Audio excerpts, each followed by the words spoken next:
So back in the basic tab, you are able to make your basic camera corrections. So one of the first things to note is your histogram, and this exists at the top. And this should be very similar to the histogram that you'll see on the back of your camera.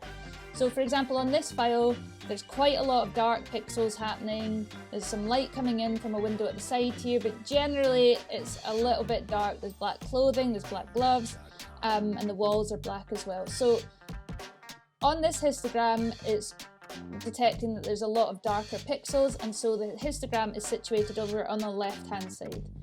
Generally, this would represent an image file that's been underexposed. You, generally speaking, want your histogram to have a nice kind of rise in the middle and maybe fall off at either side. But the more information you have seamlessly across there means that it's been well balanced. Depending on your situation, it might be over at the right-hand side and it might be over on the left-hand side. But it is possible that this file is just a little bit dim, so I would make my basic camera corrections here using the sliders. So I can slide the exposure up. And you shouldn't really be going much further than +1 or -1. If you're going beyond that, it generally means that you haven't got it right in camera, which is always what we're trying to achieve. And you can see as I've moved the exposure slider up or down, if you watch what happens with the histogram up here, it starts moving around as I move the slider. So that's a guide to keep you right.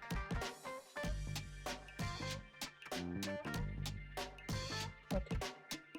So you can see there that the histogram's moved up a bit. Some of my lighter pixels are maybe starting to look a wee bit too bright, especially on the skin here on the face. So what I might do is bring the highlights down slightly just to retain some of that information. And when I'm doing that, again, it starts to sort of dim some of those pixels, so I'm going to increase the contrast just a little bit as well. Okay. And you've got options there for shadows. If you need to lift them a little bit or maybe decrease the shadows, you can do so. You've got other options there underneath.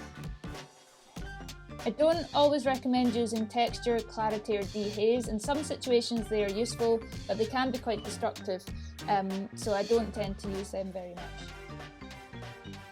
And the other options that you've got in the basic camera corrections is your vibrance and saturation. So they both deal with colour, which is why their slider looks a little bit different. The vibrance will increase the intensity of the dullest colour pixels within your image, whereas the saturation slider will increase all the colour pixels at the same time. So the saturation then is a wee bit stronger if you're trying to increase colour, and vibrance will only work with the dullest pixels that need a bit of a boost. So I tend to stick with vibrance in the first instance, and if I need a little bit extra more, I'll move on to saturation at that point. So I'll just increase some of the vibrance here. Not too much. Alright, so one of the other things you can do, which is really useful and a bit of a top tip, is you can use the eyedropper tool here in order to more closely balance the white balance. So you'll see in the white balance up here, you've got as shot, and then you can actually, using your raw file, you can change the white balance if you haven't managed to get that in camera. Another thing you can do is use the wee eyedropper. So if you click on this, you've got a couple of different ways of doing this. So if you've got lots of blank pixels, and ideally they would be something that's white as well, it's because it's white balance, then you can click and drag anywhere in your file in order to take in as many pixels as possible. And then what Camera Raw is going to do is work out the colour balance or the white balance of your file. So you can see here that that's changed quite a bit. It's possible now that it starts looking just a little bit too warm for my liking, especially in this scene. So I may customise that by using the temperature slider or the tint slider. I would advise as well that you split the screen when you're doing this. So there's a button kind of in the bottom right here, and basically it says cycle between before and after views. So if you click on that, you can see that's how the file looked before, and this is how the file is looking now. So whilst I prefer, the walls now looking a bit more black and things like that, this one's a wee bit blue and things here, it's just a little bit too warm. So what I'm going to do is use the temperature slider here and slide that down to somewhere that I'm happy with, around there. And then I'm also going to move the tint down so it's not too magenta.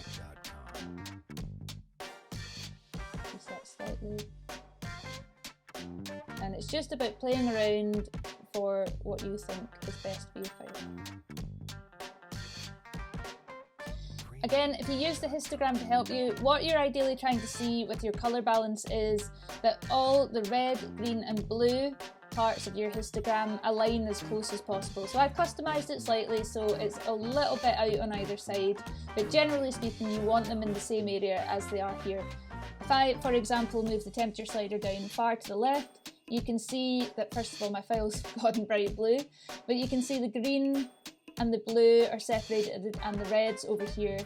And so that's not really what you're looking for. That clearly demonstrates that your file has not got the correct colour balance or white balance going on. So as I slide the temperature slider up, you'll see the colours are starting to align.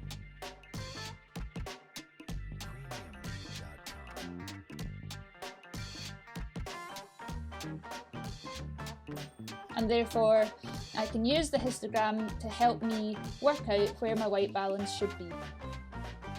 Okay, so that's the basic camera corrections panel there.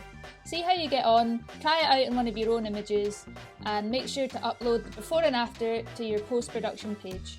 #post-production.